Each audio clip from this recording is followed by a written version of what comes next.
अंडमान की Jarawa tribe is considered is one of the most deadliest tribe of Bharat. इनके बारे में इंटरनेट में बहुत ही कम इंफॉर्मेशन देखने को मिलेगी। Basically Jarawa tribe is known for their history, culture and their language. So let's start by knowing about the Jarawa tribe. Basically Jarawa tribe Andaman के western part और साउथ पार्ट में रहते हैं। यह लोग मिडिल अफ्रीका से लगभग 1 लाख वर्ष पहले आ गए थे और अंडमान में लगभग 60,000 वर्षों से रह रहे थे। ये 60,000 वर्षों से बाहरी दुनिया से बिल्कुल दूर थे।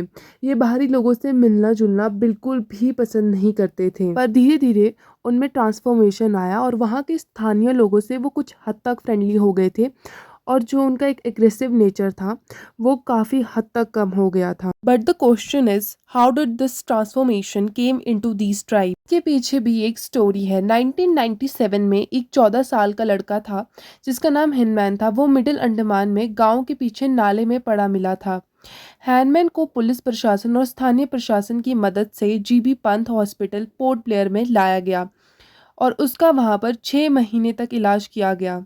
इस 14 साल के लड़के को वापस इनके इलाके में छोड़ दिया गया कुछ केले और कुछ फल देकर।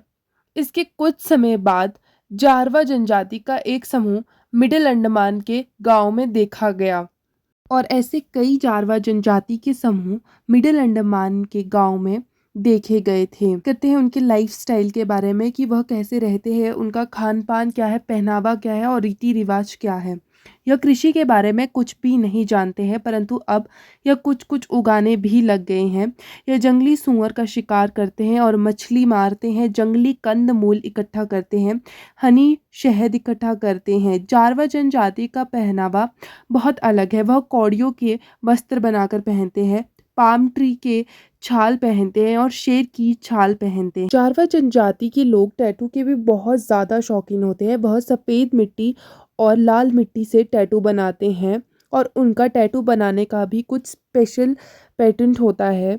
जैसे कि अगर कोई स्त्री गर्भवती है तो वह अपने शरीर पर स्पेशल पैटर्न का टैटू ड्रॉ करती है ताकि जारवा जनजाति के लोगों को पता चल सके कि वह एक गर्भवती स्त्री है। अब बात करते हैं जारवा जनजाति की शादी के बारे में।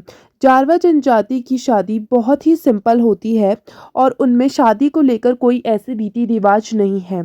जारवा जनजाति में कोई राजा और चीफ का भी कोई कॉन्सेप्ट नहीं है। जो भी व्यक्ति उम्र में बड़ा होता है और शिकार में अच्छा होता है वही उनका राजा व चीफ होता है। परंतु आज के समय में जारवा के लोगों को बहुत सारी समस्याओं का सामना करना पड़ रहा है। उनके एरिया से होकर गुजरने वाली सड़क हजारों आउटसाइडर को, जिनमें टूरिस्ट भी शामिल होते हैं, उनके इलाके में ले आती है। टूरिस्ट जारवा जनजाति के लोगों को एक एनिमल्स की तरह ट्रीट करते हैं और कई शिकारी उनके इलाके में घुसकर शिकार करते हैं, जिन शिकार पर जारवा जनजाति के लोग पूरी तरह से निर्भर है। और कई शिकारियों ने जारवा जनजाति की महिलाओं का यौन शोषण भी किया है।